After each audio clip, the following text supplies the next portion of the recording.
Machine issues in the workshop. This one's really just to highlight the different types of belts you can get. This is my thickness planer, which is quite a large one. It's a 500mm planing width on a 3-phase motor. But an issue that arose, originally I had just on standard a V belt, but over the time I believe this bottom pulley's pulled slightly in, which has created a misalignment. That's fine in itself because the belt can take away some of that, but on the infeed table I started to get vibrations, and that was purely just because both the pulleys weren't in line.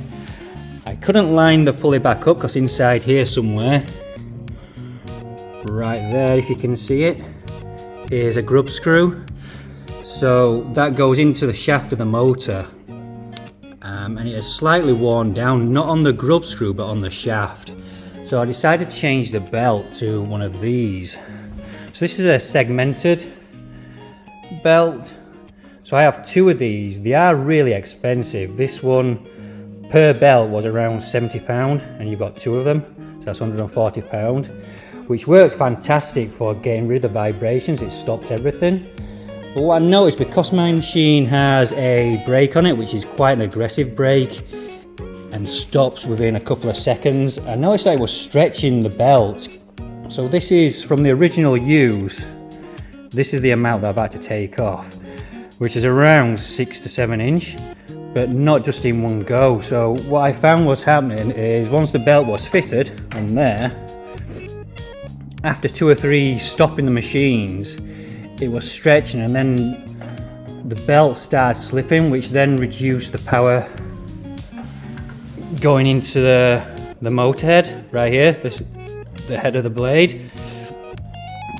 So then when you were trying to plane a piece of timber down, the blade itself was stopping, but the machine motor was still running. So I had to take this off just because I was constantly trying to readjust the belt, and this wasn't taken off in one 7-inch piece. It was probably like 2 or 3 links at a time to get the belt tight, and then after 2 or 3 stoppings it started to stretch again, and so I had to do this quite often. It was getting quite irritating, but I didn't want to go back to the normal V belt, so I chose this one, which has got, I'm not too sure what this is called, it's got the teeth in it, which still still have some vibrations, but these teeth generally take away quite a lot of the vibrations that's coming through, just because I don't want to replace the motor or the shaft just because it's moved. It's only moved maybe 0.5 millimeter, maybe, probably even less, but it's enough to cause vibrations. So if you're having this problem with any machine that you've got, rather than starting to go and replace full motors, which are quite expensive, you could try and just change the drive belts from the motor to whatever you're powering. So on this tape it's the blockhead, and change the type of belt that's going on. So if you're on a standard V belt, which are nice and cheap, you could fit the segmented ones, which would probably work fantastic if you've got a gentle braking system or no brake at all. And I think that's what's causing the belt to stretch as it's pulling into the grooves, is just that braking, the sudden stop.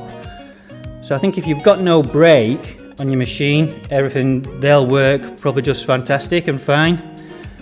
But if you do have a brake, and like I say, these are quite expensive, so just go for this type. A standard V belt on my machine's about £25. These were around £29, £30 each, so not much more than a standard belt. But it's just something to consider if you're having this kind of problem.